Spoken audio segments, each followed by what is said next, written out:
Bom dia, boa tarde, boa noite, boa manhã, boa madrugada, enfim, saudações para vocês, meus caros telespectouvintes. Aqui quem vos fala é Henrique Tomás e eu venho, junto com meu grandiosíssimo amigo Guilherme, apresentar o Livrando Cast. Guilherme?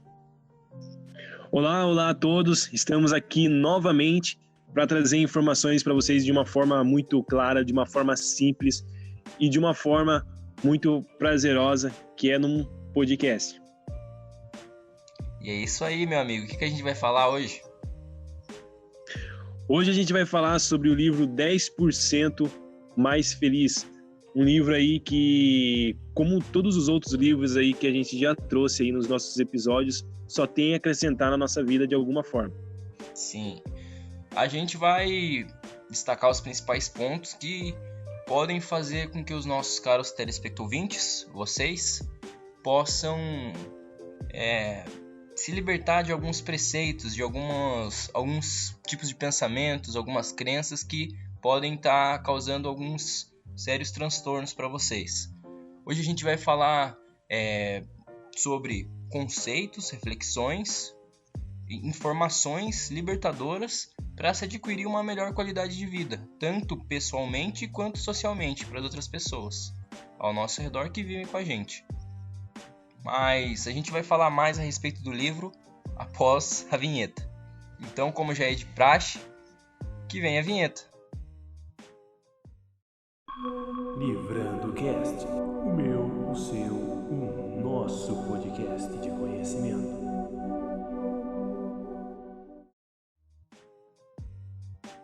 Dan Harris era um jornalista promissor que construía com garra sua carreira de apresentador na rede de televisão americana a ABC News, ou portuguesão ABC News.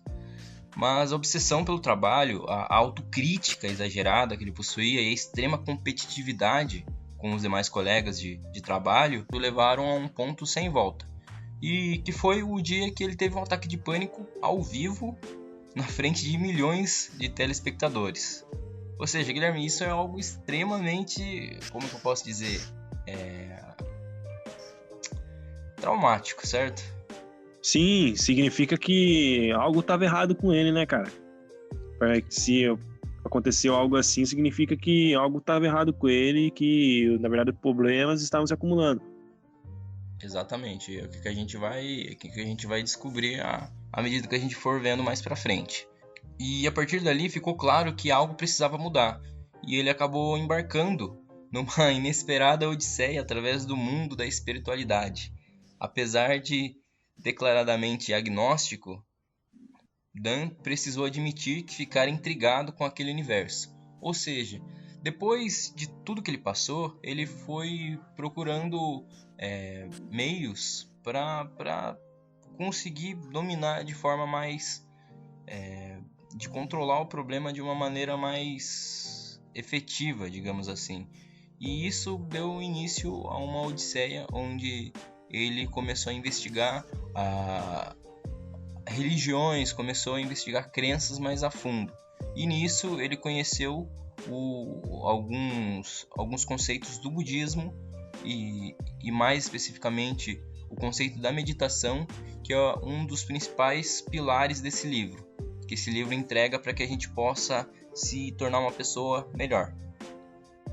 E com certa relutância, ele descobriu que a fonte dos seus problemas era justamente aquilo que ele considerava ser o seu maior aliado, que seria algo que todos nós possuímos, que é a voz incessante que existe dentro da nossa cabeça. Aquele narrador interno que sempre fica narrando, fica fazendo comentários, enfim, fica muitas vezes infernizando a nossa vida no nosso cotidiano.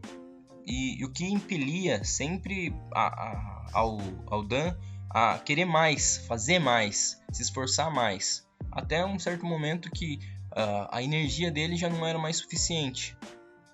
E todos nós temos essa voz, assim como eu já disse, todo mundo tem essa voz. E é ela que nos faz ter preocupações excessivas, julgar os outros, ruminar o passado, ficar cavocando o passado e temer o futuro, ficar com aquela ansiedade, ansiar pelo futuro. E é ela que nos torna tensos, ansiosos, irritados e também frustrados. O escritor dessa obra aí que a gente vai comentar ainda mais aqui é o Dan Harris. Ele é co-âncora do programa Nightline, da edição de fim de semana do Good Morning America, da rede americana ABC News. Já fez reportagens em todos os cantos do mundo, ou seja, ele é uma pessoa que tem grande experiência, né? Uma pessoa aí que não entrou ontem no ramo jornalístico. Ele foi correspondente de guerra no Afeganistão, em Israel, na Palestina e no Iraque, além de produzir matérias investigativas no Haiti, no Camboja e no Congo. Camboja, para quem não sabe, é um país ali que faz fronteira ali com o conhecido Vietnã. Ele também passou muitos anos cobrindo assuntos de religião nos Estados Unidos, com foco nos evangélicos. Aí, né, depois disso, Dan iniciou a carreira em Boston, onde nasceu e cresceu. Atualmente vive com a sua esposa, Bianca, em Nova York. E o livro aí que a gente vai comentar, né, que a gente já falou mais para frente, aí, a gente já deu o nome do livro, Os 10% Mais Feliz, é o seu primeiro livro. Então, ou seja, o primeiro livro aí foi o que colocou ele aí no ramo literário. Assim como a maioria das pessoas, Dan acreditava que era impossível controlar a voz que pede mais e mais dentro da gente. Mas ele encontrou na meditação, assim como eu citei, uma maneira eficaz de acalmar seus pensamentos, de equilibrar suas emoções e se tornar uma pessoa melhor, sem perder a energia para lutar por aquilo que ele deseja.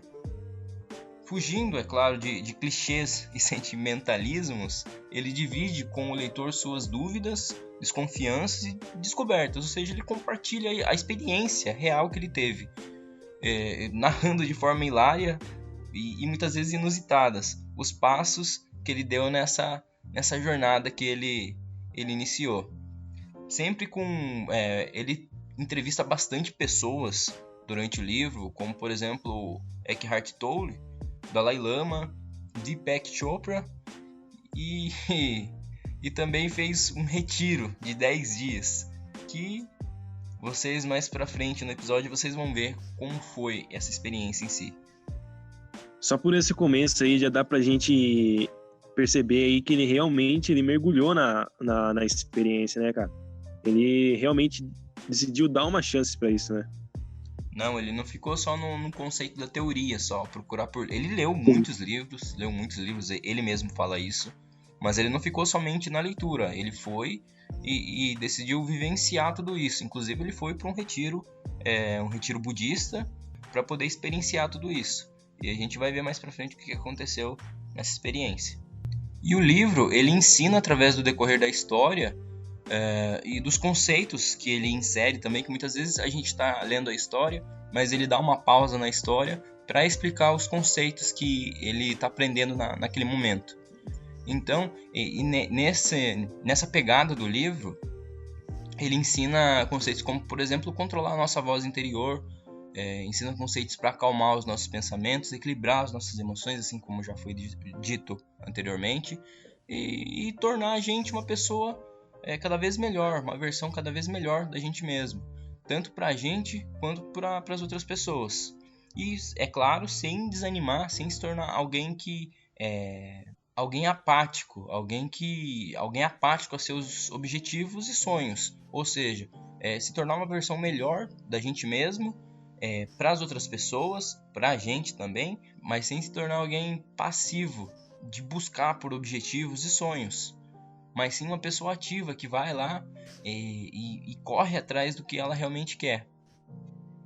Bom, então, o livro, né, primeiro a gente precisa entender o contexto do livro, né?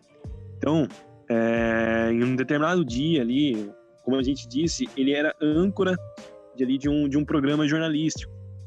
E só que ele não é, na verdade, ele era co-âncora, então significa que ele não era o âncora principal, né? Ele não era o apresentador principal. Então, num determinado dia, ele simplesmente teve um ataque de pânico ao vivo, né? Ele começou ali a ficar nervoso e isso ali atrapalhou ali o desempenho no momento dele, né? O porquê que ele teve esse ataque de pânico? Na verdade, ele se cobrava muito, né? Então, ele passava ali por vários problemas, né? E ele se cobrava muito. Então, foram coisas que foram se acarretando, certo? E outra, Guilherme, ele começou muito novo também na carreira. Ele começou muito novo e também começou, a partir do momento que ele foi escalando no seu trabalho, no seu lado profissional, ele conseguiu um emprego em uma das maiores redes de televisão dos Estados Unidos. Então, tinha também uma cobrança intensa por parte dele para sempre se superar.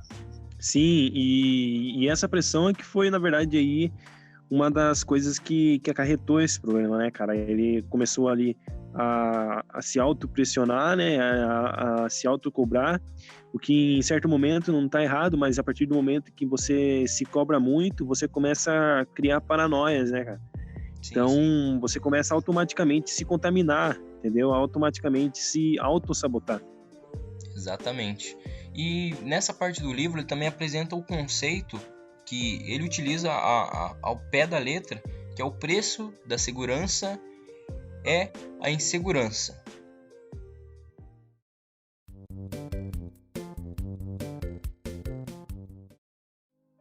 Significa que a gente precisa, para a gente se sentir seguro, a gente precisa estar sempre vigilante para poder se sentir seguro, para saber que tudo tá ocorrendo bem em nossa vida. Vamos supor no emprego. Para mim se sentir seguro no emprego, eu sempre preciso imaginar e se sentir como se o meu chefe tivesse sempre com a intenção ou com a possibilidade ali de me demitir. Então, isso é esse conceito, o preço da segurança é a insegurança. A gente precisa estar sempre vigilante para poder estar de fato seguro. Sim, ou seja, eu estar sempre preparado, né, cara? Estar sempre preparado ali para uma situação adversa. Isso. Fazendo uma analogia, por exemplo, com samurais, eu não sei se foi em algum livro, mas enfim, eu vi que os samurais eles costumavam levar as suas espadas até para o banho na questão de vigilância. Se caso alguém entrasse para atacar eles, eles já estavam armados já. Então bate bastante com esse conceito do preço da segurança é a insegurança. Só que aí que tá, meu caro amigo. Esse conceito ele prolonga a vida das pessoas, porque a pessoa vai ficar preparado ali pro inesperado, mas também torna a vida menos prazerosa, porque você fica sempre ali com bastante paranoias na cabeça. Enfim, em excesso faz muito mal. Nisso que depois que ele já estava trabalhando lá na ABC, ele tinha uma pessoa que ele olhava lá como sendo o cara, o cara da empresa, o apresentador Peter Jennings. E me perdoe pelo inglês, não é meu forte, mas esse apresentador era alguém que ele olhava como modelo para se seguir. E olhando dessa forma, também era meio que o superior ali dele.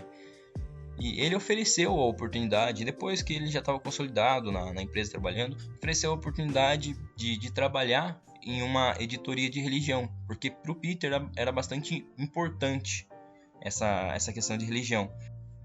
Mas para o Dan não era tão relevante assim, até porque ele não se interessava, por conta que ele tinha sido criado como judeu em um colégio judeu, o pai dele era judeu, mas ele se considerava um ateu agnóstico, alguma coisa assim. Ele se considerava um ateu. E aí, em um episódio, aconteceu o seguinte: ele estava acho que ele estava num voo, se não me engano. Ele estava num voo e de repente um cara de telefone, ele atende o telefone no avião. Não sei se isso é seguro, mas enfim, ele atende o telefone no avião e fala para todo mundo do avião que as torres gêmeas estavam sendo atacadas, estavam sofrendo um ataque terrorista. E nisso o pessoal da ABC começa a ligar pro Dan para ele cobrir não a questão, porque ele estava longe, mas não para cobrir a questão das Torres Gêmeas, mas sim do sequestro do voo 93 que aconteceu lá. Tinha vários terroristas dentro de um avião nos Estados Unidos, e os próprios passageiros do avião tiveram que lutar contra os terroristas dentro para poder conseguir sobreviver e pousar o avião posteriormente. Após esse episódio do 11 de setembro e tudo mais, o que aconteceu? Ele foi indicado para ir para o Paquistão para fazer uma cobertura jornalística lá em relação aos conflitos que estava tudo acontecendo ao mesmo tempo. Enfim, ele foi enviado para lá e ele sentia uma certa, o que ele descreve como heroína jornalística, que é uma adrenalina que ele sentia por conta de estar num lugar perigoso, um lugar de conflito perigoso, e também eles estavam sendo, se eu não me engano, eles estavam sendo guiados por membros do próprio Talibã. Então essa sensação de estar no lugar que não deveria, num lugar perigoso, com umas pessoas que não era para ele estar, isso causava uma certa adrenalina nele, e ele gostava bastante disso. E lá ele foi exposto a inúmeras cenas grotescas de guerra. Lá ele fala que tinham tratores limpando corpos e mais corpos das pessoas. Tinha um pai chorando quando o filho dele tinha morrido na guerra, tinha sido morto por vítima de um combate. E também viu do avião, ele já comenta que em um certo momento ele conseguia ver um monte de braços de pessoas que tinham perdido o braço dela e estava só o braço lá. Não é uma cena muito boa de se imaginar. E ele era exposto a todos esses tipos de cenários, um cenário tipo de guerra. Entretanto, ele meio que não sentia os sentimentos que ele deveria sentir, que era repulsa de tudo aquilo. Ele não sentia um sentimento, não necessariamente um sentimento empático, mas um sentimento, algo forte dentro dele, porque vendo cenas fortes a gente se comove, e ele não se comovia. E ele pensava que essa amortização de sentimentos que ele tinha era fruto do trabalho dele, que ele tinha que ser assim, mas não era bem por aí. E depois que ele fez essa cobertura lá no Paquistão, ele voltou para os Estados Unidos, só que ele voltou com alguns sintomas de alguma doença exótica. Ele estava bastante cansado, ele sentia cansaço, dores, frio, enfim, é típico de algum tipo de virose, alguma coisa assim. Eu não sou médico. E ele se sentia bastante doente, como se fosse uma virose, mas aquilo não passava. Era algo que meio que foi se prolongando. Um desânimo, um cansaço. E aí ele foi procurar inúmeros médicos e nenhum médico chegava a uma conclusão. Até que a mãe dele sugeriu que ele fosse no psiquiatra porque achou que seria alguma coisa relacionada ao psicológico. E chegando no psiquiatra, ele não demorou 5 minutos para poder deduzir que com que ele estava lidando era depressão. E que a depressão estava refletindo isso no corpo dele, ou seja, os sintomas que ele estava sentindo não era devido a algum tipo de doença, como virose, enfim, mas era algo mais intrínseco a ele, como a depressão. É interessante porque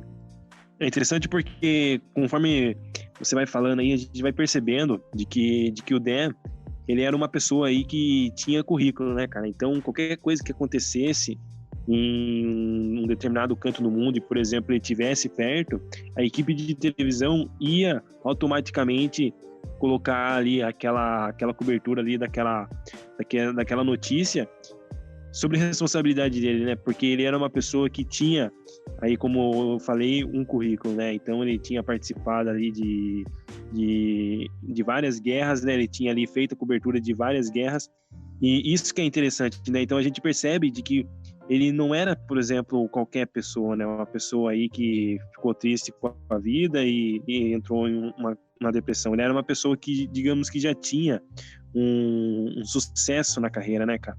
E é isso que que é o mais interessante, porque nem sempre, isso aí demonstra pra gente que nem sempre sucesso na carreira é tudo, né?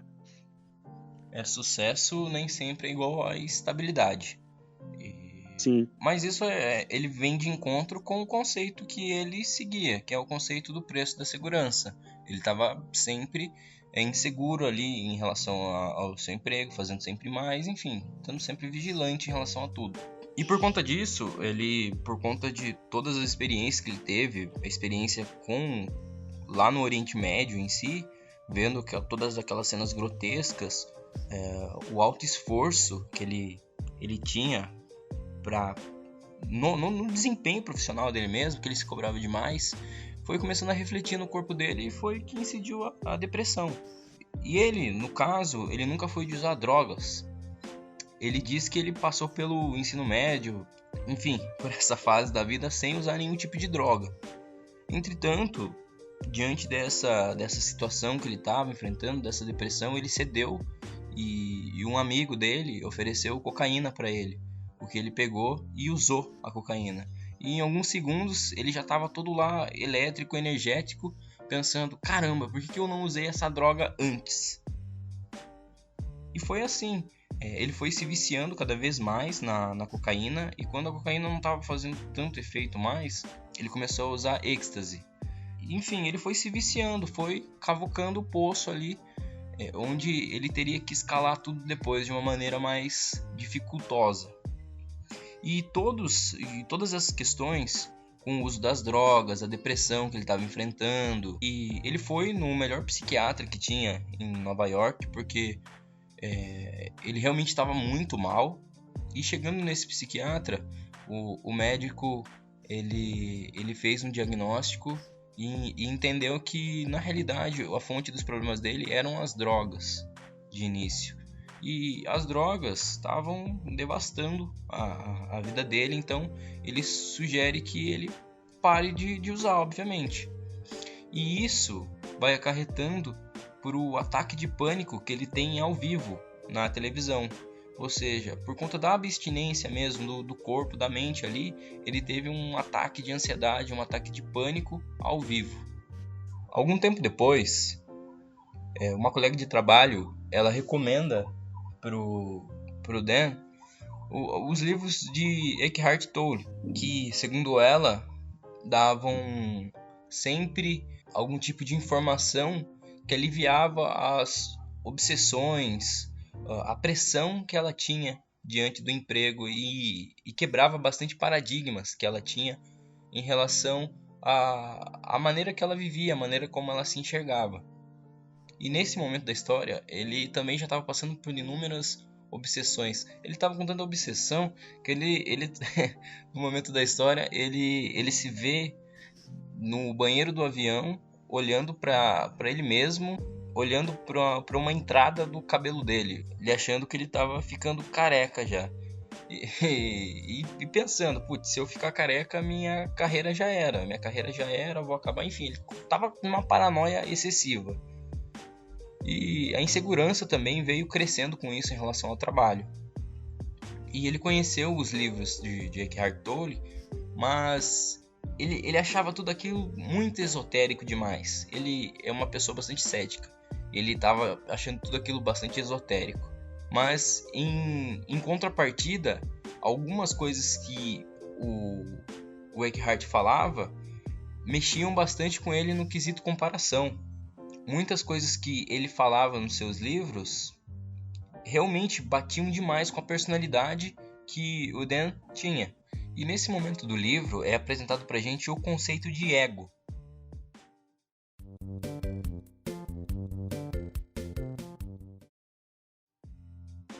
No livro é descrito como a voz que existe na nossa cabeça, que no caso é o nosso narrador interno, que cria uma torrente incessante de pensamentos, que grande parte deles, infelizmente, negativos.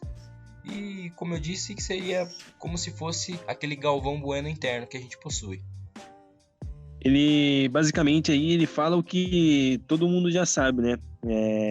A gente tem o poder de automaticamente, às vezes sem perceber, contaminar, né, os nossos pensamentos e, por exemplo, sei lá, eliminar as chances de algo dar certo, entendeu? Então, vamos supor, quero realizar um determinado feito para mim, um determinado feito na minha vida, só que eu a todo momento fico pensando nas coisas negativas, no que pode acabar dando errado naquilo, entendeu? Então, se eu penso no que pode dar errado, eu automaticamente vou estar contaminando ali ou anulando as chances daquilo dali dar certo, entendeu? Então, o que ele tenta descrever aí são basicamente os pensamentos negativos, né? Que nem você disse, ali, um narrador interno. Então, se você não controla esse nosso narrador interno, como você disse, esse nosso Cala a Galvão boca, Bueno Galvão. interno, cara, se a gente não controla esse nosso Galvão aí, a gente vai estar demonstrando aí um não autoconhecimento, entendeu? Significa que a gente não consegue se autocontrolar ou que a gente não tem um autoconhecimento suficiente para estar controlando esse nosso Galvão interno aí. Esse Isso locutor aí, né? isso é um problema. É um problema bastante sério que influencia todo mundo, cara, porque muitas vezes a gente não sabe lidar com determinados pensamentos. Sim, e às vezes o que acontece? Às vezes tu tem condições, tu tem capacidade de adquirir tal coisa, ou de alcançar um determinado objetivo, só que por conta do seu pensamento, né, desse seu pensamento negativo, as suas chances são eliminadas, né? Você mesmo acaba se contaminando, eliminando essas chances aí. Exatamente. E aqui também é apresentado a questão dos pensamentos negativos, se aprofundando na questão de pensamento. Ele também traz a informação de que a gente precisa entender que os nossos pensamentos, na realidade, são jorros quânticos de energia psíquica, que existem apenas dentro de nossas cabeças. Ou seja, isso aqui é para você que vive se pressionando, que vive sempre com pensamentos negativos, com pensamentos que de certa forma te trazem algum tipo de mal, se comparam você com alguma outra pessoa, ou te prejudicam de alguma forma. Você precisa entender que os seus pensamentos, na realidade, são apenas pensamentos. São apenas, assim como o livro cita, jorros quânticos de energia psíquica, que existem apenas dentro de nossa cabeça. Ou seja, não é real, são apenas pensamentos. E como você disse, né, cara, são apenas pensamentos. Então a gente tem que tomar muito cuidado, né, em determinado momento com o que a gente está pensando e qual poder a gente está dando aí para esses pensamentos, né? Porque se você dá muito poder para eles, você automaticamente ali vai estar dando, digamos assim, um linguajado mais popular, muita trela para esses pensamentos e você vai estar contaminando ali, né, suas ações, os seus, e vai estar até também aí anulando outros tipos de pensamentos, né, coisas positivas que podem ser produtivas para você, né, no seu dia a dia. Sim, exatamente. Como, por exemplo, aquele velho verso do Legião Urbana, nos perderemos entre monstros da nossa própria criação. Ou seja, quando a gente começa a alimentar pensamentos negativos, pensamentos que nos fazem mal, a gente está criando monstros dentro da gente mesmo. Mas é sempre importante ressaltar que esses monstros não existem. Esses monstros são jorros quânticos de energia psíquica que existem apenas dentro da nossa cabeça. E ele também cita nesse momento do livro algumas características que o nosso ego possui, nosso ego interior possui. Que o ego ele nunca está satisfeito. Isso bate também com a questão do Dan, porque ele nunca estava satisfeito, ele estava sempre querendo mais, ele estava sempre fazendo mais, para poder sempre subir mais na carreira. O ego está constantemente se comparando às outras pessoas, ou seja, pegando aquele seu coleguinha que faz um pouco melhor que você e comparando você com ele. E isso gera um sentimento bastante negativo de inferioridade na gente. O ego também adora um drama, e nisso significa que quando, por exemplo, você já está triste, o ego vai inventar inúmeros outros motivos dentro da sua cabeça para te deixar mais triste ainda. A questão do ego nunca estar satisfeito, isso aí tem um exemplo simples aí que a gente pode estar colocando aí, que a gente pode estar exemplificando aí no nosso dia a dia, ou na nossa vida mesmo, por exemplo.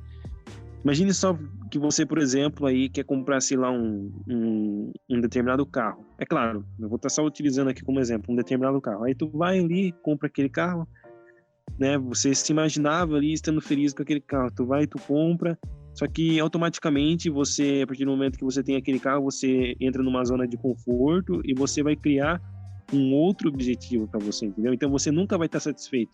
Então é a mesma coisa aí, o ego, ele nunca está satisfeito, entendeu? Então se você sempre vai estar querendo mais e mais e mais. E era o caso que é mostrado pra gente no livro, né? Então, quando a gente faz a leitura do livro, a gente percebe que ele era uma pessoa que sempre queria mais e mais e mais e se cobrava muito por isso. E é isso que vem contaminando ele, que vem aí causando pensamentos negativos, como foi citado mais acima. E é isso que vem causando esses pensamentos aí negativos. E isso aí só tende aí a causar problemas para ele mais para frente. Exatamente isso. E também, como já dizia aquele verso da música dos Titãs, nada nos basta, nada nos satisfaz. Ou seja, nada está bom pro ego. Nada é suficiente pro ego. E hoje eu tô utilizando a segunda referência, poxa, de música brasileira. Hoje eu tô que tô. Daqui a pouco já vem aí. Daqui a pouco já vem aí Roberto Carlos, pô, já vem aí Tim Maia. O cara tá inspirado hoje, pô. Hoje eu tô que tô. Hoje eu vou pôr o pé na jaca. Enfim, não consigo pensar em nada agora.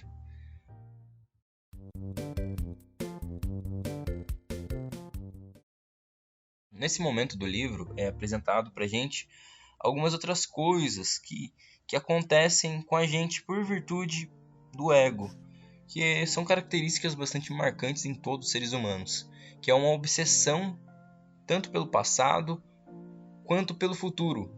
Ou seja, aquela nostalgia pelo passado, ficar relembrando, pensando em coisas no passado, ou ficar planejando, ficar imaginando coisas do futuro. E com isso a gente não acaba vivendo o momento presente. Simplesmente o nosso momento presente, ele não existe. Você não está presente no momento presente, mas sim está no seu passado, vagando por ele, ou imaginando, se mostrando, se imaginando no seu futuro, de alguma forma. E isso vai falar no livro que é bastante ruim, bastante negativo, porque você não aproveita o agora, que por si só é o nosso grande presente. Essa questão aí, cara, da obsessão do passado, né, da gente ficar meio pensando muito aí, né, tendo esse pensamento de nostalgia sempre, isso daí a gente tem que saber filtrar, né, cara, porque se a gente ficar muito pensando, por exemplo, no que já passou, né, isso aí a gente vai ficar criando arrependimentos, né. Então, o que acontece? A gente tem um arrependimento por algo que já passou, né. E se a gente ficar só nessa questão aí do arrependimento, a gente vai estar anulando as chances de alcançarmos aí, por exemplo, novos objetivos, né, ou construir novos caminhos para a gente, né. Então, a gente automaticamente vai estar se limitando. Então, a gente novamente volta naquela questão do pensamento negativo, né, cara? Então, muitas coisas aí que são descritas no livro é em volta do pensamento negativo. E não é só isso, como por exemplo uma mente comparadora, comparando o momento presente com o momento passado. Putz, antes estava muito bom e agora a minha vida tá uma bosta. E fica comparando isso, comparando, me perdoe pelo linguajar, mas fica comparando isso. E isso também gera um sentimento muito ruim na gente. E outra, vai contaminando, que nem você falou, vai contaminando o seu presente, entendeu? E vai tirando as chances de você agir para que, por exemplo, a sua situação ruim atual melhore, entendeu? Dando continuidade na história do livro, nesse momento ele percebe que ele tinha uma pinta no rosto. E essa pinta no rosto, posteriormente ele vai no médico e descobre que é um tipo de câncer não letal. Mas se ele deixasse, poderia acabar acarretando numa cegueira parcial em um dos olhos dele. E então ele optou por fazer a cirurgia. E no dia da cirurgia foi bastante torturante para ele, porque ele teve que fazer vários cortes para poder retirar aquela pinta. E a cada corte ele ficava mais estressado por conta que era uma cirurgia, poxa, era um processo cirúrgico. E no dia da cirurgia, a médica vai e precisa cortar inúmeras vezes, porque todas as vezes que ela corta, ela vê que estava maior, que ela vai precisar cortar de uma maneira um pouco melhor. E nisso ele começa a ficar preocupado, poxa, porque no pior cenário que poderia acontecer é ele ficar cego. E por um tris ele não ficou cego. Por alguns milímetros, quase que aquela pinta não chegou perto da pálpebra dele. E infelizmente ia acarretar a cegueira dele. E nisso é interessante lidar com essa situação, é interessante citar essa situação, porque ele estava começando a aplicar os conceitos que ele havia aprendido nos livros na sua vida real. Ele pensou, quando ele estava nervoso, no pior cenário possível, que seria esse de ficar cego. Em muitos casos, por exemplo, assim, de pessoas assim que trabalham muito ou que, por exemplo, não dão valores para algumas coisas importantes na vida, é que algumas, por exemplo, né, surgem algumas doenças assim nessas pessoas. É claro, né, doença nunca é algo bom, mas isso às vezes vem assim para mostrar para a pessoa o que realmente importa na vida, né? E, na minha opinião, eu acho que é nesse momento em que ele começa a se dar conta de que as coisas realmente precisam mudar, né? E como você falou ali, ele já estava ali adquirindo novos conhecimentos dos livros ali, né? Então ele já estava começando a perceber, opa, peraí, alguma coisa está errada aqui e eu tenho que mudar as minhas ações, né? Então, é como eu disse, em algum momento algo vai vir para te mostrar que algo precisa ser feito, entendeu? Que você precisa mudar as suas ações. E no caso dele, né? No caso dele aí, foi aí esse problema aí com uma simples pinta, né, cara? É que no pior cenário ele poderia ficar cego de um olho. A carreira dele iria por água abaixo. E também é interessante nesse momento porque ele estava preocupado, mas ele procurou aplicar os conceitos da questão do futuro, sabe? De ficar imaginando o futuro, de ficar tentando saber o que iria acontecer de fato no futuro, sendo que ele não tinha esse poder, e se ele ficasse pensando, ele pensaria somente coisas negativas. Então ele optou por ficar no presente e se manter no momento presente, e também saber dos cenários que poderiam acontecer, mas saber também que isso não necessariamente iria se concretizar. Então esse é o principal ponto que a gente pode levar nesse momento da vida dele. E também posteriormente no livro ele começou a perceber que alguns problemas da profissão dele, mesmo ele lendo esse autor, ele não conseguia aplicar, tinha muito pouco conceito prático nos livros dele, era algo mais teórico, era algo mais conceitual. Então ele começou a ter essa crítica aos livros do Eckhart. E como ele era um jornalista, ele decidiu convidar o Eckhart para uma entrevista. E nessa entrevista ele apresenta ser um cara bastante esotérico ao gosto do Dan. E com isso, por conta que o Dan era muito cético, ele viu esse lado mais esotérico do Eckhart e também ficou um pouco nervoso diante da entrevista. Mas ele fazia abordagens extremamente simples em relação a pensamentos. E ele tem a frase que fecha com chave de ouro a entrevista dele. Eu aceito as coisas como elas são. Porque o próprio Dan questionou ele se ele não se sentia com raiva, ele não se sentia puto em alguns momentos. E ele simplesmente soltou essa pérola aí: eu aceito as coisas como elas são. E só que nisso ele chegou à conclusão de que sim, o Eckhart havia ajudado ele, mas não era o suficiente. E nisso, após algumas semanas, ele conhece Deepak Chopra, que é um dos caras listados, uma das celebridades listadas pela Forbes mais ricas, segundo a Forbes, com uma renda estimada de 22 milhões de dólares por ano. Ou seja, o cara era um pouco endinheirado. E isso meio que chama atenção, porque ele também tinha essa abordagem, ele era famoso, e tinha essa abordagem de um pouco de esoterismo, mas também questões bastante conceituais sobre a questão de comportamento, de pensamento, o que a gente pode determinar como uma certa psicologia. Quando ele era novo, ele mesmo disse que ele era um jovem médico, fumava 2 maços de cigarro por dia e bebia demais. E de uma hora para outra tudo isso mudou. Ele queria dar um ponto final naquilo lá, e com isso ele pediu demissão do emprego e foi trabalhar com um barbudo indiano, cujo nome era Maharishi Mahesh Yogi, que é o guru oficial dos Beatles. Deepak tornou-se braço direito de Maharishi, mas o jovem começou a sentir que o grupo tinha se tornado uma espécie de culto, então ele deixou esse templo.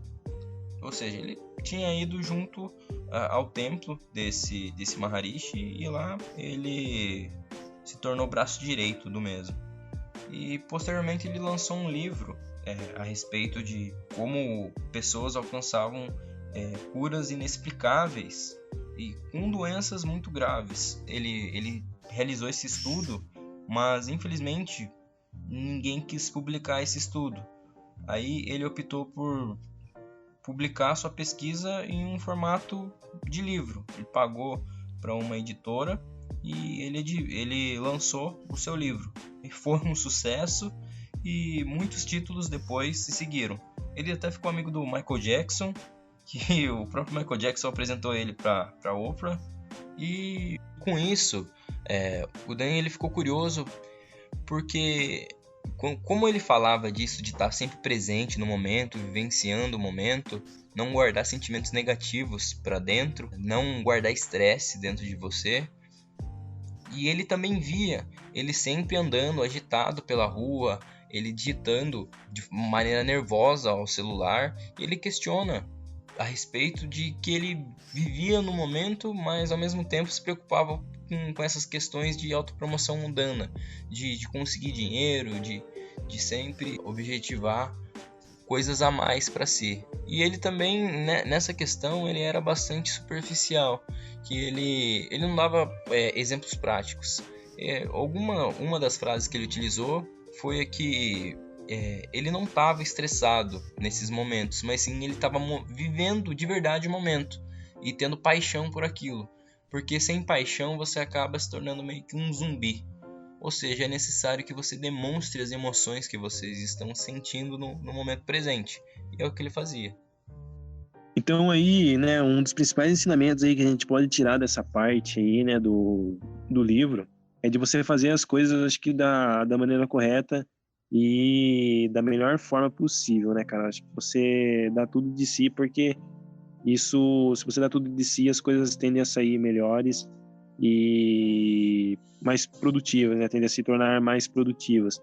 Então, Deepak Chopra, ele mostrou que sim, é possível, depois de passar por momentos difíceis, você dar a volta por cima e acabar que se tornando ali uma pessoa importante, ou uma pessoa que possa ser útil para as outras pessoas, né? Que possa estar ajudando as outras pessoas com coisas boas. Então, acho que um dos principais ensinamentos aí, como eu disse, é que a gente pode sempre estar ali se superando e fazendo as coisas certas no momento certo, na hora certa, para estar se tornando mais produtivo para as outras pessoas. E após um tempo, a esposa dele, Bianca, recomendou os livros que ela lia na época de faculdade, de um autor chamado Epstein. E o próprio Dan se interessou bastante por isso, leu muitas coisas, muitos conceitos aplicados nos livros de Epstein, e a fonte de Epstein era o budismo.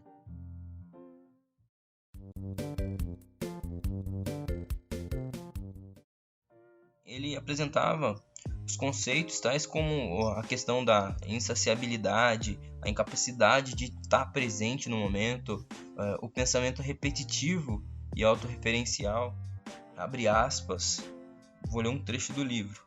Estamos constantemente murmurando, resmungando, arquitetando ou perguntando coisas a nós mesmos em silêncio. Ou seja, ele utilizou aquela questão do inicialmente que a gente abordou do ego. Ele citou com mais profundidade agora. E Dan ele procurou estudar mais sobre o budismo.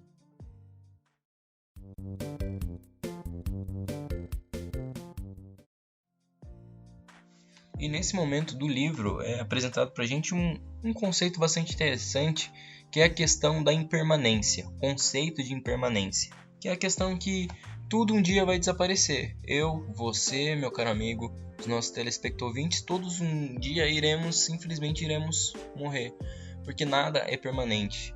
E ele achou bastante interessante que o budismo ele não estava entregando uma salvação, mas sim algo que era mais considerado como uma aceitação das coisas que iriam acontecer, das coisas ruins que aconteceriam.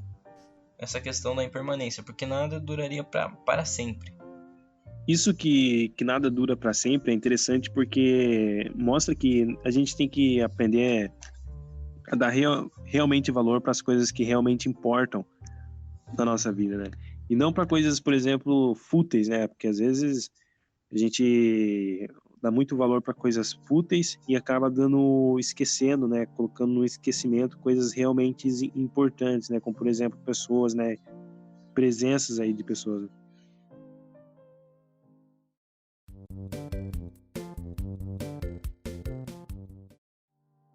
Tem também um conceito no próprio budismo que é o conceito de Prapananka, que é um conceito que está presente em nossos dias, muito em nossos dias, que é a questão daquela mente comparadora, aquela mente negativa, como o Guilherme já citou, que sempre visa enxergar o pior cenário possível. Ou seja, você deixa a sua mente ela enraizar e se criar um monstro do pior cenário possível, do que mais de ruim pode acontecer com você. E isso desespera a gente.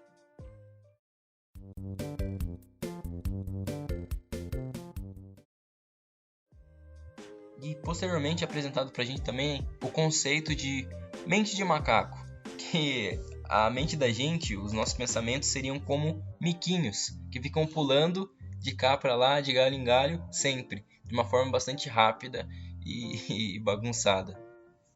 E posteriormente, na história, o Dan ele se casa, ele tem o casamento junto com a sua esposa, e ele faz o máximo de esforço possível para ficar presente diante de tudo que está acontecendo, porque ele está vivendo uma experiência única na vida dele. É algo especial, que ele deveria se sentir presente naquilo, e ele consegue. E também, um tempo depois, ele saiu com o Epstein, que era o autor de um dos livros, convidou ele para uma conversa num bar. E nesse encontro ele pôde ver que o Epstein era um cara bastante legal, gostou bastante dele, foi o início de uma grande amizade. E também foram apresentados pra gente os Jubus, que eram judeus budistas.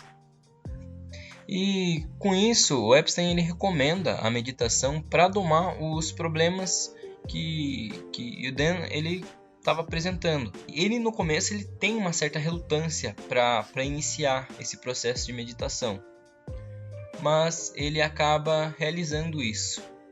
E agora eu vou citar para vocês as instruções que ele cita no próprio livro, para que vocês também possam eventualmente praticar em casa.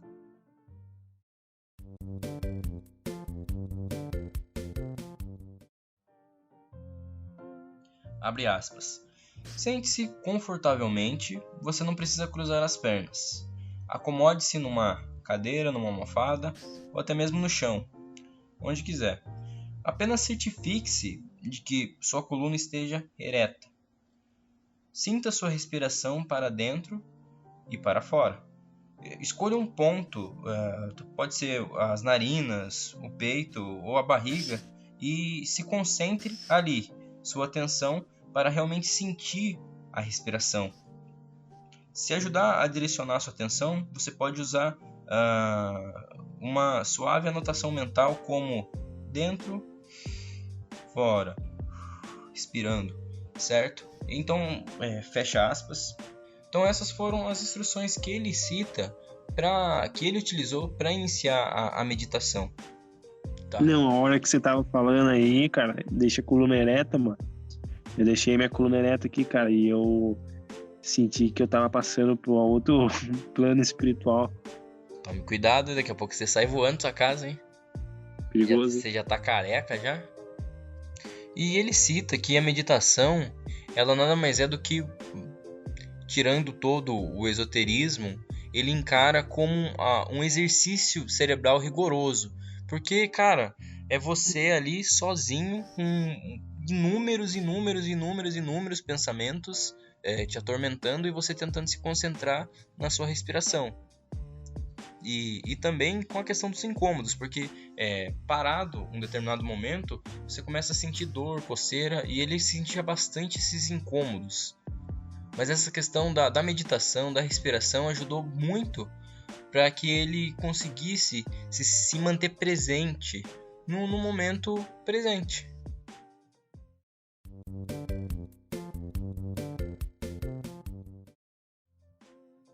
E agora a gente vai apresentar o conceito da atenção plena. E esse conceito é bastante interessante porque ele é libertador, muito libertador. A atenção plena nada mais é do que reconhecer o que está acontecendo em sua mente sem se deixar dominar por aquilo. Ou seja, estou nervoso com o cara que me deu uma fechada no trânsito, eu sei que eu estou nervoso, reconheço esse meu estado, mas eu só visualizo eu nervoso. Eu me enxergo só nervoso e não deixo aquele sentimento, aquela fúria me dominar. E quando acontece algum estímulo para a gente tem 3 tipos de respostas. A gente pode querer, no caso desejo, a gente pode rejeitar ou a gente pode ignorar. Como por exemplo, o Guilherme, eu ofereço para ele uma cerveja, ele quer. Eu ofereço para ele uma bomba, ele rejeita. Eu ofereço para ele um bom dia, ele ignora. A atenção plena, ela vem como uma quarta alternativa a essas 3 respostas, que seria a gente simplesmente observar tudo o que está acontecendo com a gente de maneira não julgadora. Ou seja, eu sentar ali e olhar, não deixar aquilo me dominar e não julgar aquilo, apenas observar e reconhecer que eu estou em um determinado estado ou que algo está acontecendo comigo. E isso ajuda a gente a responder às situações e não simplesmente reagir.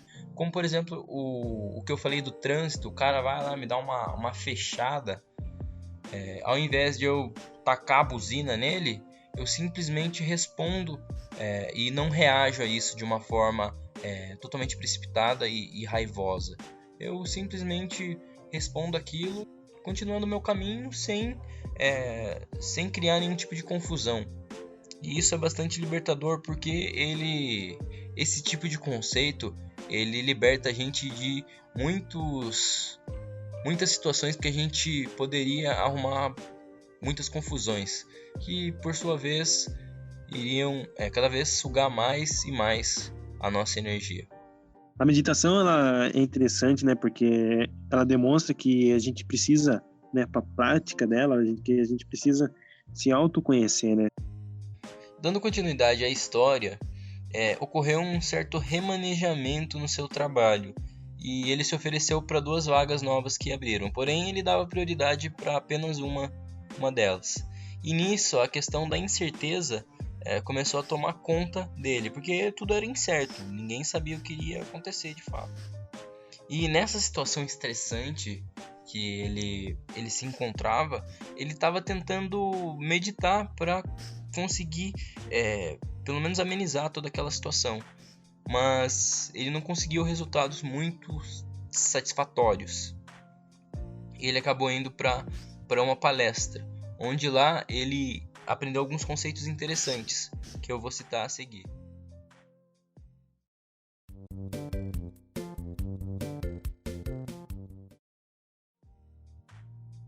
nessa palestra, o primeiro conceito que é citado, que é uma quebra de paradigmas também, identificar as características do nosso pior lado e tomar ciência da existência dele, sem amar o nosso pior lado, mas também sem odiar ele ou querer com que ele desapareça, fazer ele desaparecer, porque não vai.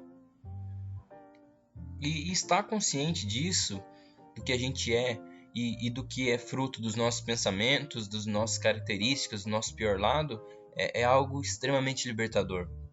E posteriormente também é apresentado para a gente o conceito RAIN, que é uma sigla para reconheça, aceite, investigue, não se identifique. A primeira palavra, reconheça, significa que a gente deve simplesmente reconhecer os nossos sentimentos. É fazer uma pausa diante do que está acontecendo e simplesmente admitir que aquilo é real, que existe. E após isso tem o aceite, que é quando você se debruça sobre aquilo, quando mergulha na situação em si. Ou simplesmente, como o livro define, oferecer um murmúrio interior do sim, aceitar a situação. E o terceiro passo é investigue. Nesse passo é onde a gente precisa observar e tentar entender como esses sentimentos estão afetando o nosso corpo. Estão deixando a gente com o rosto vermelho, no caso da vergonha, o coração acelerado, a cabeça doendo por conta do estresse. Enfim, a gente precisa identificar o que os sentimentos eles estão fazendo com a gente. E o último passo é não se identifique. Significa entender que quando alguém está furioso, com ciúmes ou até mesmo com medo, isso não o torna a pessoa permanentemente furiosa, permanentemente ciumenta ou permanentemente medrosa. São apenas estados mentais, emocionais, passageiros. E aí demonstra, né, que na verdade tudo que a gente precisa é de autoconhecimento, né? A gente conhecer aí os nossos sinais corporais, conhecer as nossas fraquezas, porque aí a gente conhecendo, né, os nossos sinais corporais, aí a gente sabendo qual é a reação, né, do nosso corpo aí em determinado estímulo, a gente vai estar sabendo aí como que a gente pode estar agindo em determinadas situações, né? E nisso ele utiliza essa técnica na própria meditação dele, porque ele começa a perceber questões como o coração acelerado, a cabeça doendo, percebe preocupações, e ele começa a identificar aquilo lá, começa a aceitar que tudo aquilo lá estava acontecendo mesmo, e ele tentava entender o que isso estava causando no corpo dele. Isso causava a questão, como eu disse, do coração acelerado, respiração pesada, as orelhas quentes, ruminações, imaginações, cenas do futuro dele, sempre puxando mais pro negativo. Ele percebe tudo isso e meditando nesse processo, ele consegue observar toda essa angústia dele e ele se sente congratulado, digamos assim, se sente satisfeito com tudo aquilo. E depois de apresentar esses conceitos, é recomendado para o Dan que ele vá para um retiro budista. Várias pessoas recomendam isso para ele e dizem que vai ser a experiência mais incrível que ele vai ter na vida dele. Meio relutante, ele acabou aceitando e indo nas férias do emprego dele para esse retiro. E lá as regras eram simples. Era para que as pessoas prestassem atenção rígida no momento presente, fizessem silêncio a todo momento e não era permitido conversar com as outras pessoas. Ou seja, as regras eram as seguintes: você precisa estar 100% no momento presente, ou seja, precisa estar prestando atenção no que está acontecendo ao seu redor, não pode pensar nem no passado, nem no futuro, nem em outras coisas da sua vida. Você precisa estar ali, presente. E também tinha a questão que não podia falar com ninguém também. Não podia conversar com absolutamente ninguém. E isso seguido de sessões extremamente rígidas de meditações que duravam cerca de horas e horas ali.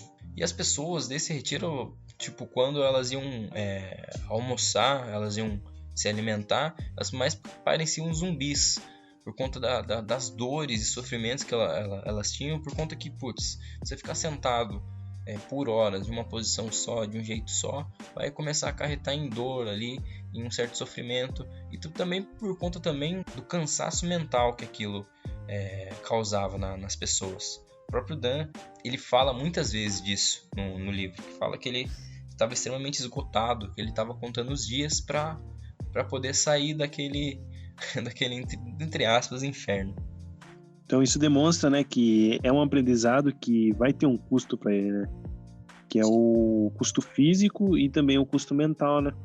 Sim, e põe custo nisso.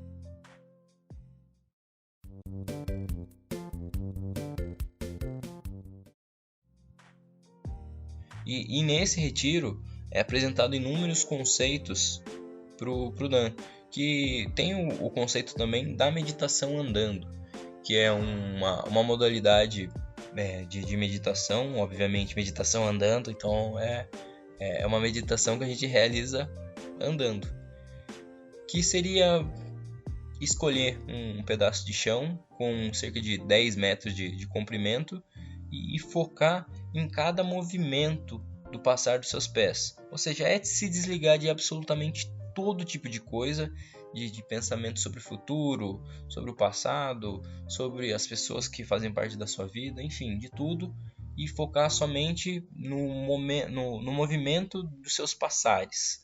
Eu nem sei se existe essa palavra, mas está tudo bem. No movimento dos passos que você dá, quando você tira o pé do chão, movimenta o pé para frente, pisa no chão, tira o outro pé e assim vai. É prestar atenção rígida no que está acontecendo, assim como na respiração, focar naquilo que você está fazendo. E dando continuidade na história, acontece ali uma reunião com o judeu budista, líder do retiro, que é o Goldenstein, e nisso ele fala que a boca dele estava salivando, enfim, ele fala das dificuldades que ele possuía. E também é apresentado para a gente o conceito de meditação meta.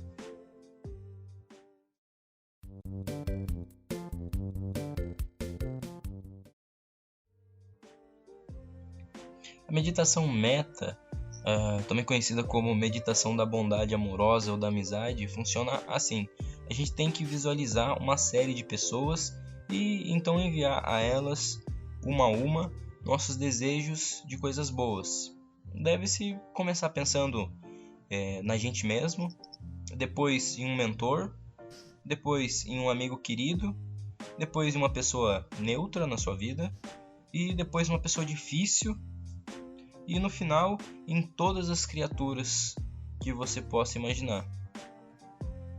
E o detalhe dessa meditação é que você precisa estar confortável para você poder realizar ela. E depois de estar confortável, é necessário gerar essa imagem mental vívida de nós mesmos, com as imagens mentais na cabeça. A gente precisa repetir essas 4 frases para cada pessoa: que você possa ser feliz, que você possa estar seguro e protegido de qualquer mal, que você seja forte e saudável, que você viva com tranquilidade. E essas são as frases que você precisa falar para que a meditação meta seja feita. E dando continuidade à história, naquele momento ele já estava completamente esgotado com tudo aquilo. E ele vai conversar com Spring, que era uma das tutoras assim do retiro. E ela rapidamente diz para ele que ele está se esforçando demais, ele está colocando muita pressão em tudo aquilo. E que não é para ele encarar com tanta seriedade, assim, com tanta pressão em si mesmo. Novamente, a pressão, a autopressão, atrapalhando a vida dele.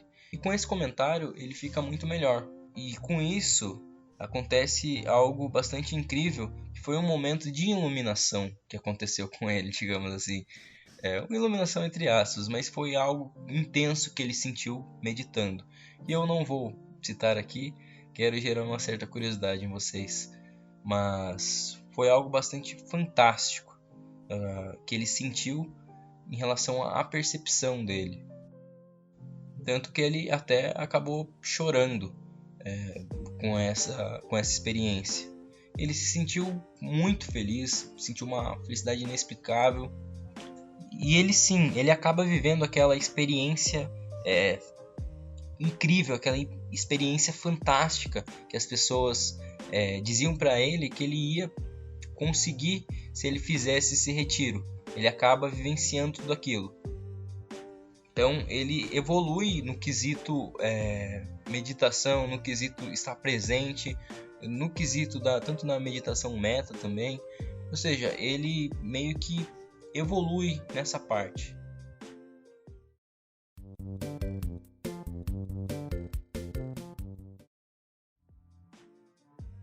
E ao final do retiro, entregue um conceito bastante interessante, que é uma pergunta muito simples. Isso é útil? E isso vai de encontro com o preço da segurança, que era o conceito que ele sempre levava consigo. Vou explicar um pouco melhor. O conceito da segurança é estar sempre inseguro, mas até o momento que você precisa estar inseguro, até o momento que isso é útil. Quando não é mais útil se sentir inseguro, você não precisa se sentir mais, você não precisa ter essa pressão mais dentro de você. Ou seja, se você pega ônibus todos os dias e você fica se preocupando com o horário, mesmo acertando o horário todos os dias e tendo uma rotina bastante disciplinada, não tem por que você ficar inseguro se você vai ou não conseguir pegar o ônibus. Então é mais ou menos isso que ele quer entregar nesse conceito. E posteriormente, depois da meditação, ele começa a falar para as demais pessoas sobre as experiências, sobre o porquê que ele medita, mas assim, nenhuma das pessoas se interessam por isso. Ele começa a utilizar o slogan 10% mais feliz, que por sinal é o nome do livro, e as pessoas começam a se interessar, por conta que aparentava ser mais uma questão de investimento, de algo relacionado a retorno sobre o investimento. O investimento que eu faço meditando me gera 10% a mais de felicidade. E aí é interessante porque o Dan faz uma brincadeira, né? O Dan faz uma brincadeira utilizando aí, né? Porque as pessoas sempre estão acostumadas a ver livros, né, de autoajuda aí que fazem uma semelhança aí com a ajuda financeira, né? Que o livro inteiro ele fala de ajuda financeira, né? Como você disse aí. Depois que as pessoas pegam um livro, né, e elas leem o livro, elas percebem que na verdade não tem nada a ver com isso, né? Então ele faz aí essa brincadeira aí, né, o 10% mais feliz, levando aí um pouco mais aí para esse lado aí de que as pessoas vão estar buscando o livro aí para fazer a leitura, pensando um pouco mais aí, digamos que na ganância aí de estar utilizando aí para a parte financeira, mas que na verdade é para a meditação, né? Então ele utilizou bem essa parte aí. Acaba se tornando contraintuitivo, digamos assim, associar a porcentagem a questão de investimento mesmo, né?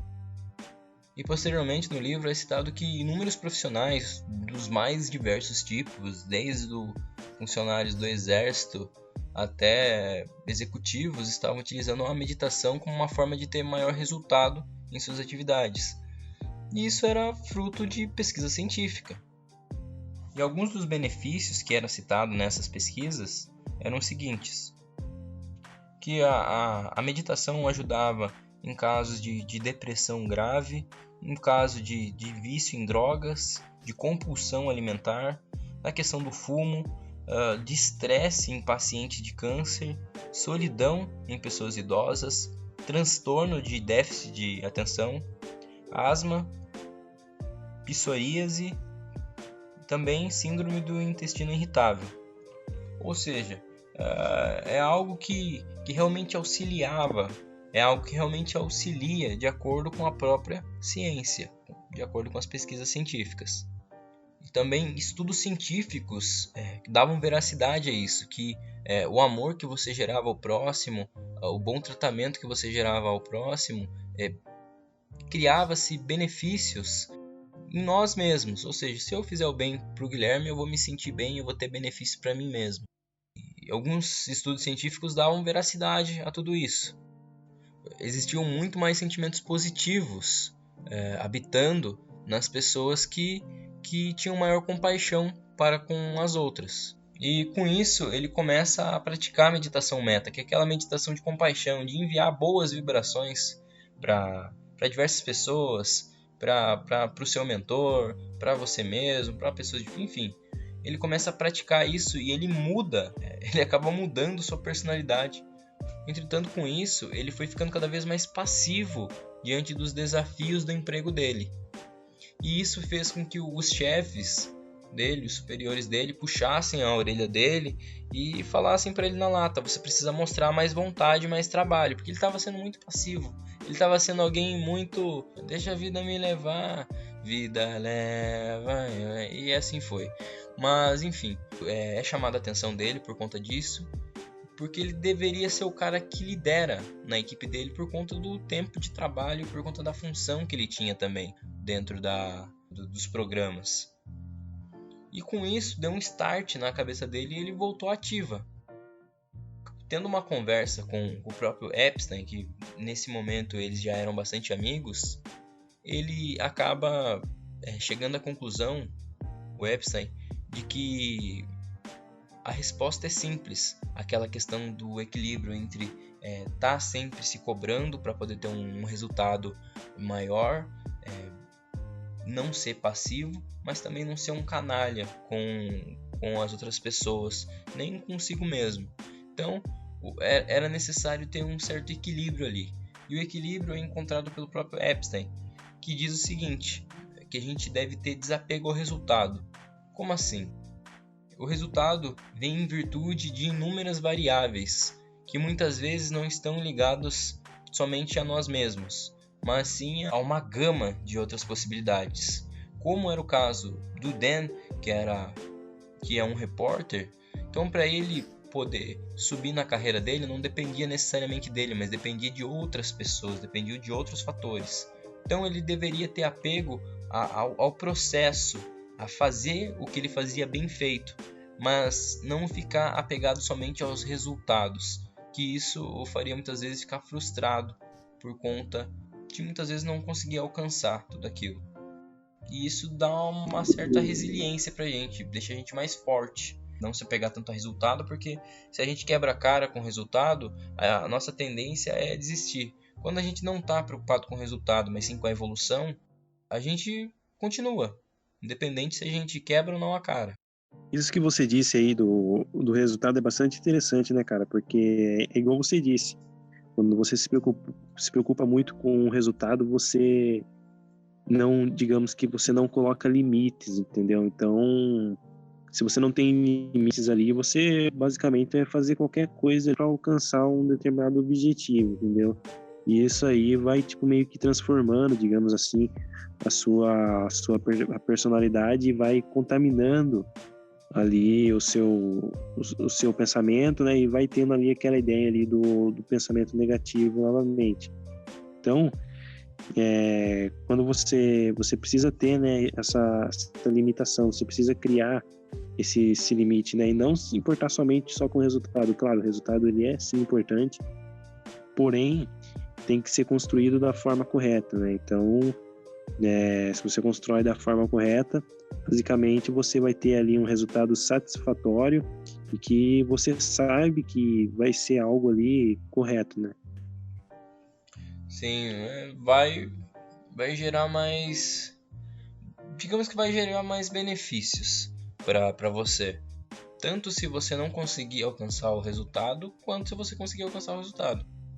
Neste momento do livro, ele cria o caminho do meditador preocupado, que são um resumo dos principais conceitos que ele aborda durante o livro. E a gente vai dar uma rebobinada aqui agora.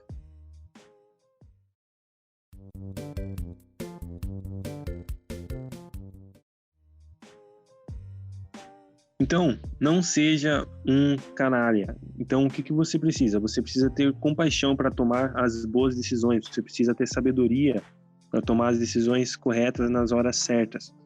Então, você precisa também, né, obviamente, ter aliados, ter pessoas favoráveis, pessoas positivas ao seu lado, pessoas ali que vão trazer coisas boas para você, né? Isso vai fazer com que você fique mais feliz e realizado, porque quando você tem pessoas boas do seu lado, o seu ambiente, todo o ambiente, ele fica mais leve, né? Ele fica, digamos que, um ambiente positivo, né? Então isso acaba se tornando mais produtivo, acaba se tornando algo muito mais confortante para você, né? Só que, como eu disse, né, a gente precisa escolher as pessoas, né, para estar do nosso lado. Só que em determinados momentos, num dos ensinamentos que o livro passa, em determinados momentos, você precisa ser, digamos que um pouco mais forte, assim. Então, em determinados momentos, você precisa colocar as coisas no eixo, né? Você precisa ter ali, você precisa saber diferenciar os momentos, né? Você precisa saber ali o horário certo ali de você fazer suas brincadeiras e a hora certa de você ser um pouco mais sério, né? Porque se você não tem essa seriedade, a tendência das coisas é das coisas se desandarem, aí você não tem um equilíbrio, certo? Então, você sabendo ali o momento certo de colocar as coisas no seu lugar certo, você deixa de ser um bobo, ou talvez de ser por exemplo, um saco de pancadas, né? Então você vai estar mostrando ali que você tem, digamos ali, uma personalidade um pouco mais forte e saber ali reconhecer ali os momentos certos de você estar agindo da forma certa e da maneira correta. Certo, vamos lá pro outro agora. A meditação, ela significa ao mesmo tempo melhorar a sua saúde, tanto a saúde mental também como a saúde corporal. Então, aquela questão de que foi citada lá mais anteriormente pelo Henrique aí, de você, por exemplo, concentrar a respiração em um determinado ponto do seu corpo, significa que você vai estar reconhecendo, você vai estar conhecendo o funcionamento do seu corpo, né? Então, você conhecendo o funcionamento do seu corpo, você vai estar sabendo ali, você vai estar conhecendo os seus limites. Então, isso vai fazer que você tenha mais foco, que você tenha uma maior calma em determinados momentos, né? Que você consiga se controlar em determinadas situações.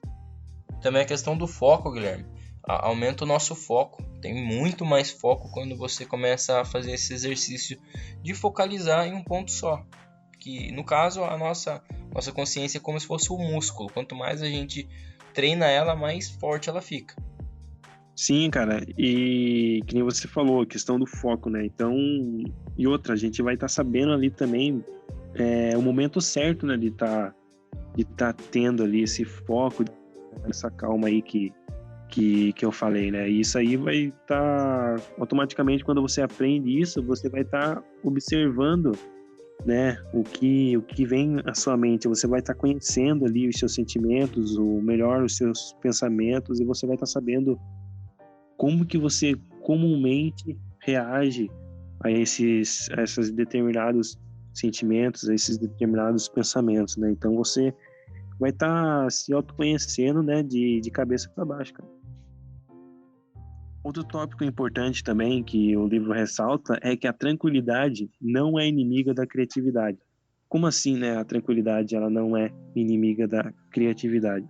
Ou seja, para você se tornar uma pessoa, digamos que mais produtiva no seu dia a dia, não só no seu ambiente de trabalho, mas, né, simplesmente numa conversa ali com seus amigos, você precisa talvez ter uma maior tranquilidade para agir da forma correta em determinadas situações.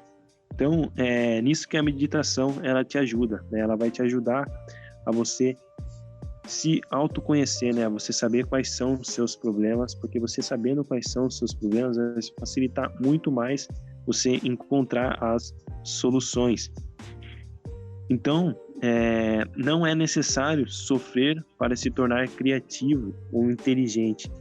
Então, você precisa saber agir da forma correta. Então, você não precisa necessariamente errar várias vezes para estar encontrando a melhor solução, estar encontrando a forma certa de agir em determinado momento.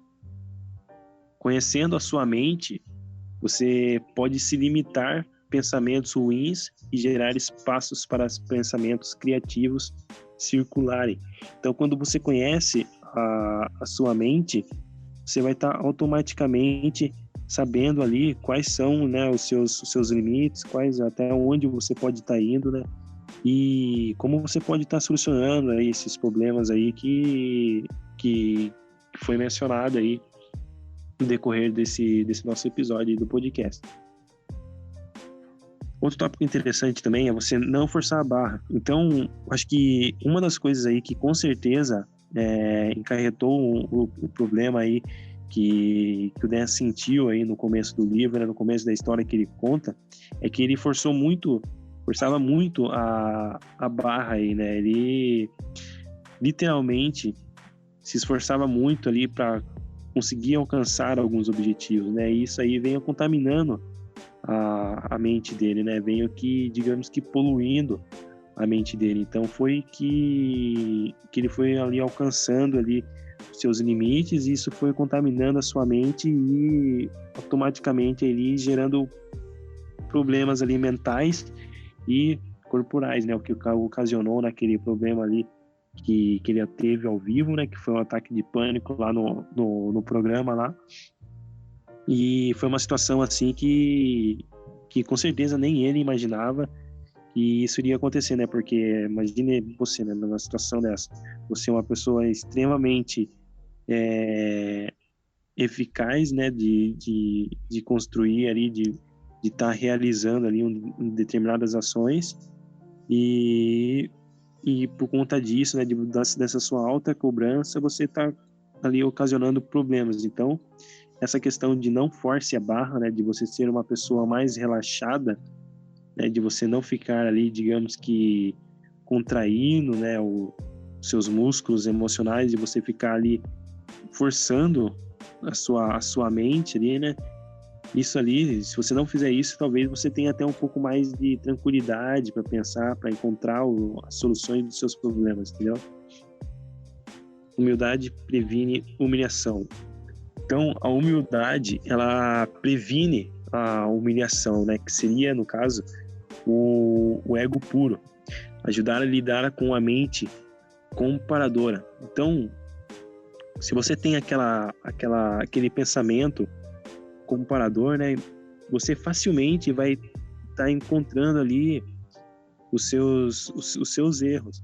Então, se você encontra esses seus erros, esses seus defeitos, você vai estar poluindo a sua mente, né? Você vai estar criando novamente, né? Retornando ali naquele pensamento ali, naquela ideia dos pensamentos negativos. Então, se você cria, né, esses pensamentos aí negativos, né, ou talvez esses pensamentos aí que limitem as suas ações, né, esse pensamento de comparação, você vai estar ali automaticamente se auto-sabotando, né? Você vai estar criando obstáculos para você, né? E em seguida, né, logo em seguida, você deve ir devagar com o seu chicote interior. O que significa isso? Por exemplo, ter mais compaixão por você mesmo traz inúmeros benefícios, tais como largar o cigarro ou não abandonar a dieta. Então aí, no caso, seria, por exemplo, você reconhecer talvez ali algum defeito seu ou algo que esteja, por exemplo, sei lá, prejudicando a sua saúde, ou algo que esteja atrapalhando com que você realize alguma rotina diária, né? Sei lá, talvez um celular, né? Algum hábito seu, algum hábito errado, né? Por exemplo, que nem eu disse aí, celular aí, um vício, né? Que possa ali estar te prejudicando diariamente.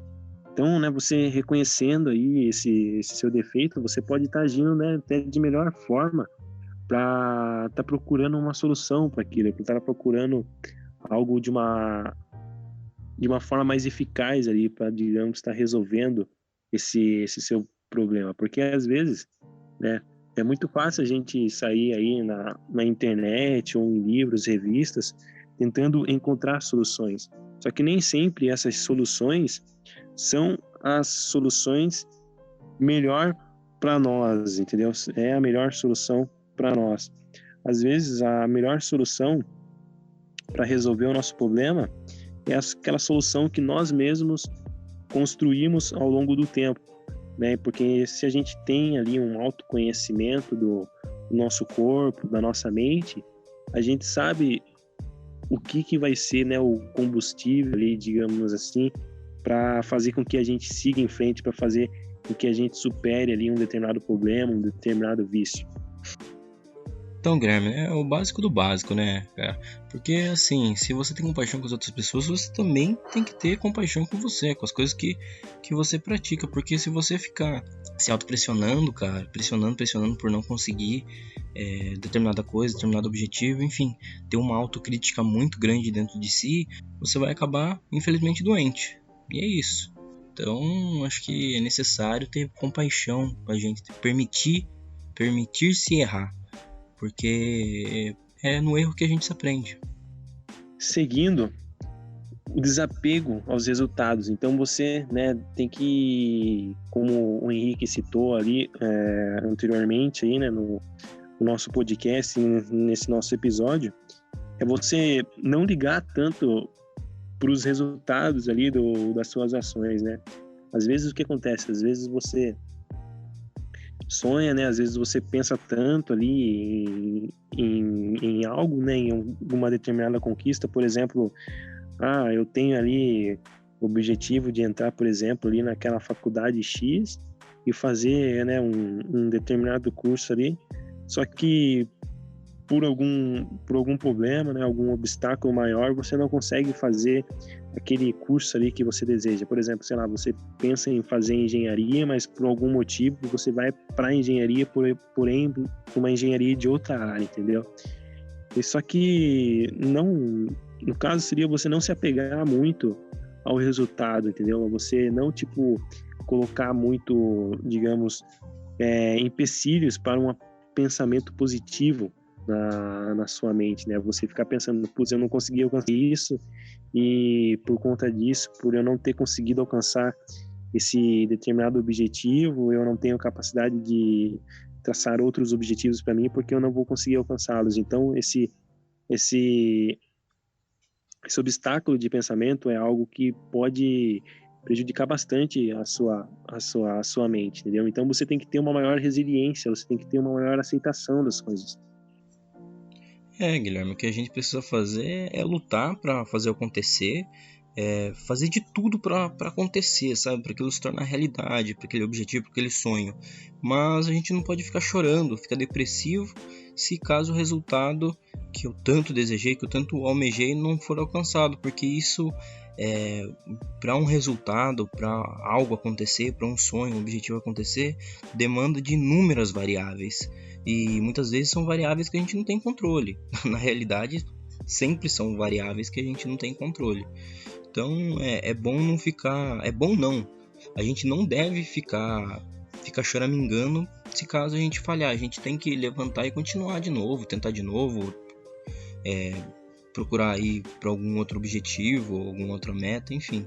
A gente não pode ficar desse jeito se auto-vitimizando, não.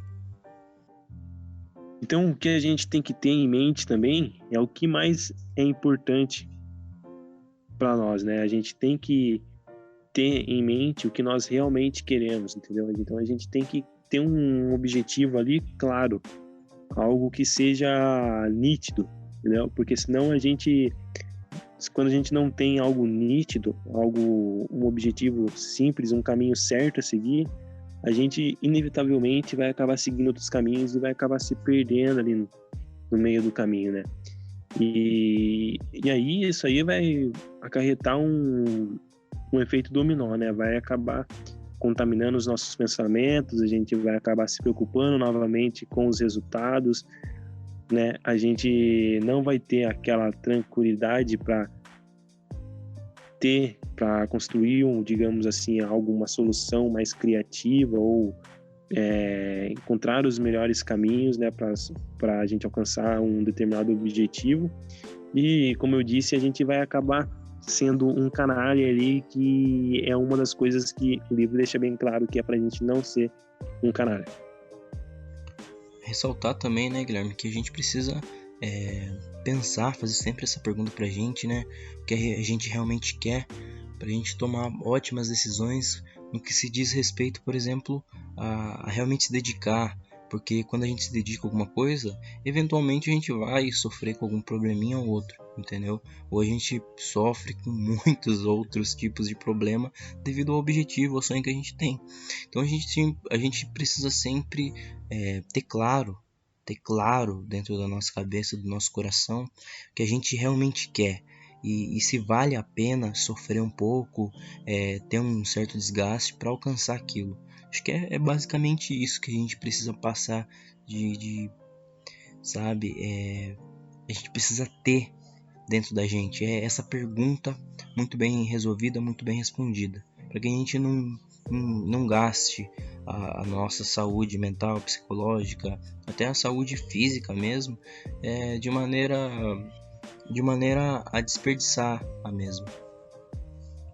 Encaminhando aqui para o final, meu caro amigo, o que a gente leva com esse livro, na sua perspectiva? Bom, na verdade, o que a gente leva com esse livro é de a gente estar se autoconhecendo, entendeu? A gente está conhecendo ali os nossos pontos fracos, as nossas qualidades, né? O que a gente tem que melhorar, né? Que nem foi citado no livro. E, por exemplo, a gente está ali reconhecendo o nosso corpo, né? Ali um determinado ponto de respiração, né? Isso faz com que a gente reconheça aí o nosso corpo, de que a gente conheça a nossa mente, e é algo extremamente importante, né, cara, nos dias de hoje, né? A gente saber como lidar com certas emoções, né? Que algumas emoções aí nos dias de hoje acabam se tornando cada vez mais presentes, né, cara? Que nem, por exemplo, o estresse.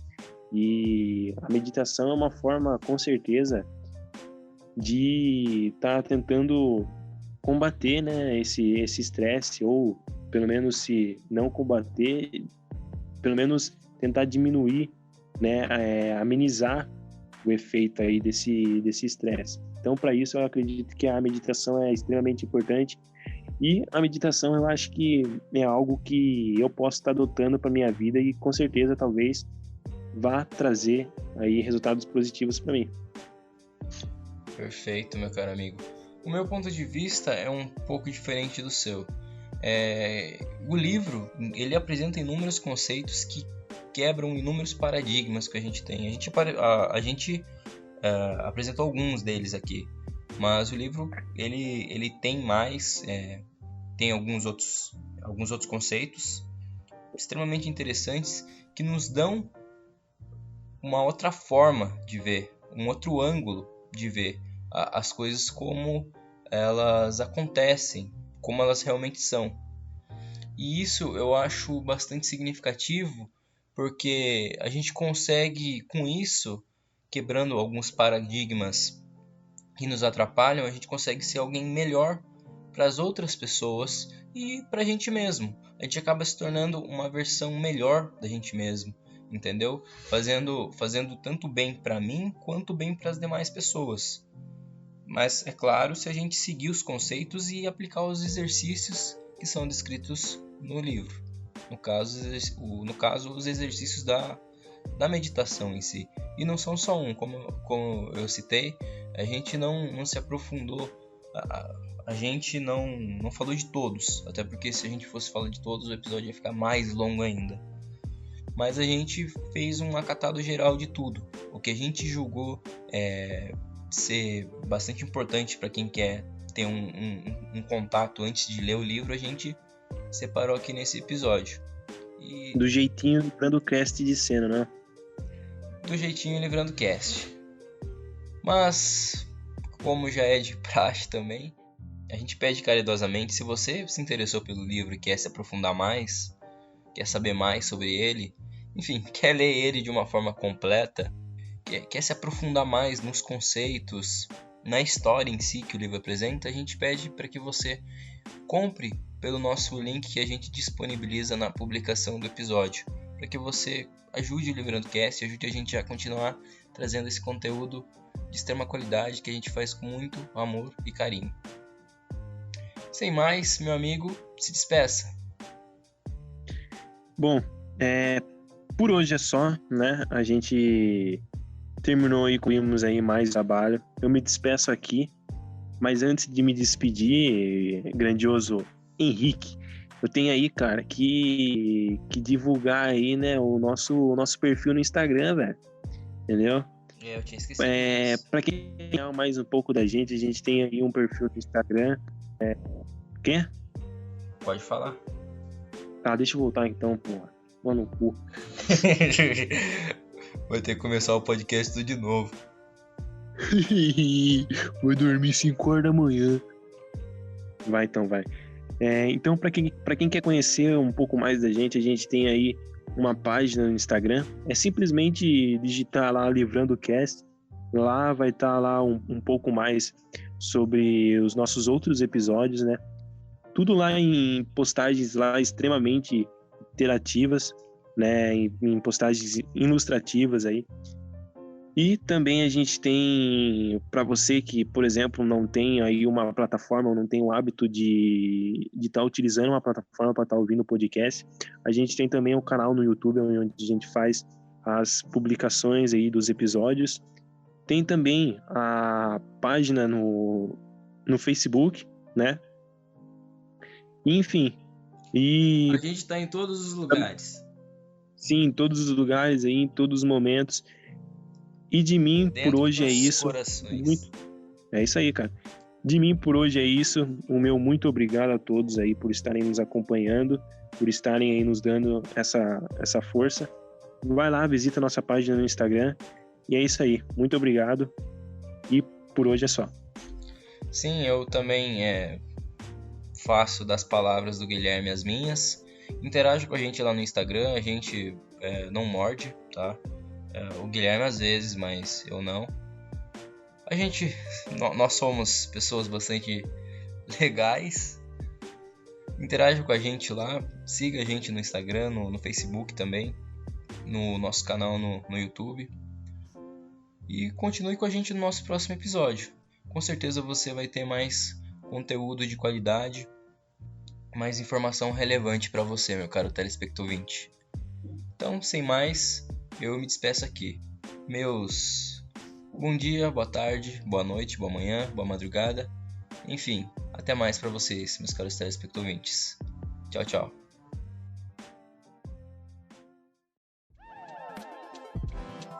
Livrando Cast. Livrando o quê?